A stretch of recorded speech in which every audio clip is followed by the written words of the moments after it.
à tous, Clément Roderer de chez Classe France. Vous avez derrière moi donc une remorque autochargeuse classe Cargos 9500. C'est un des 6 modèles de la gamme Cargos, une gamme qui a été entièrement revue depuis 2 ans.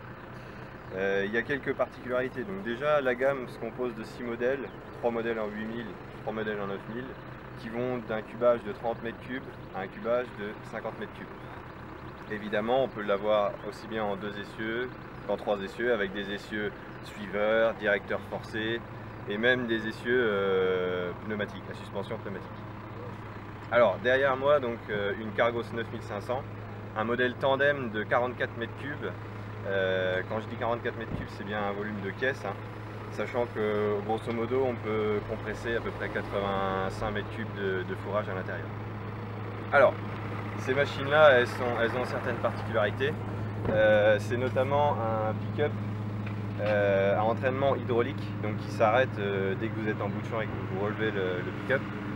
Et surtout, à l'arrière de ce pick-up, vous avez un gros rotor, un rotor de 860 mm, avec 9 étoiles autour de ce rotor, des étoiles qui sont boulonnées par 3, et du coup, il est bien plus facile de l'entretenir, de le réparer si besoin. On n'a pas besoin de tomber tout le rotor. Ce rotor de 860 mm, il nous permet de tourner très lentement, donc d'avoir une grosse inertie et surtout peu d'entretien à faire chaque jour sur cette machine-là. Et donc, à l'arrière de ce rotor, vous avez un plancher qui est non pas droit, mais qui est incliné vers l'avant. On le voit un petit peu ici. C'est un plancher incliné. D'abord, c'est un plancher qui est incliné pour permettre une économie de puissance.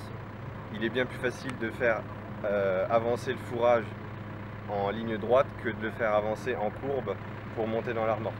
Ça, c'est une première chose. Et la deuxième chose, c'est que ça permet aussi de bien domer la remorque.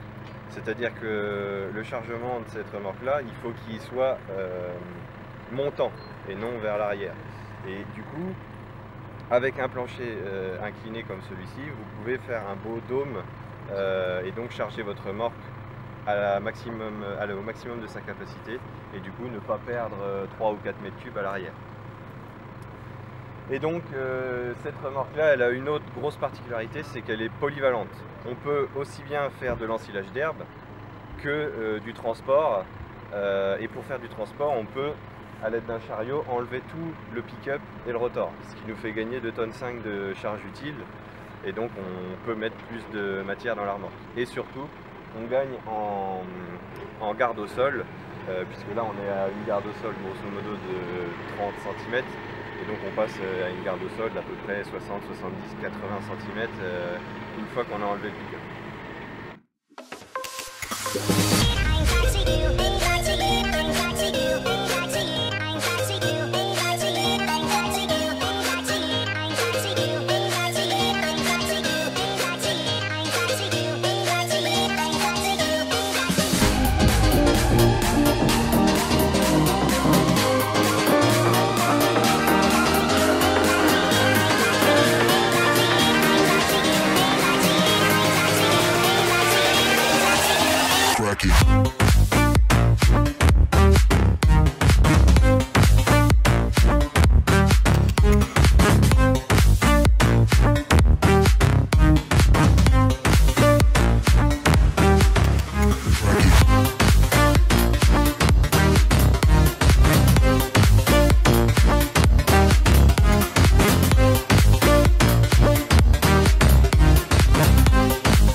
Fuck you.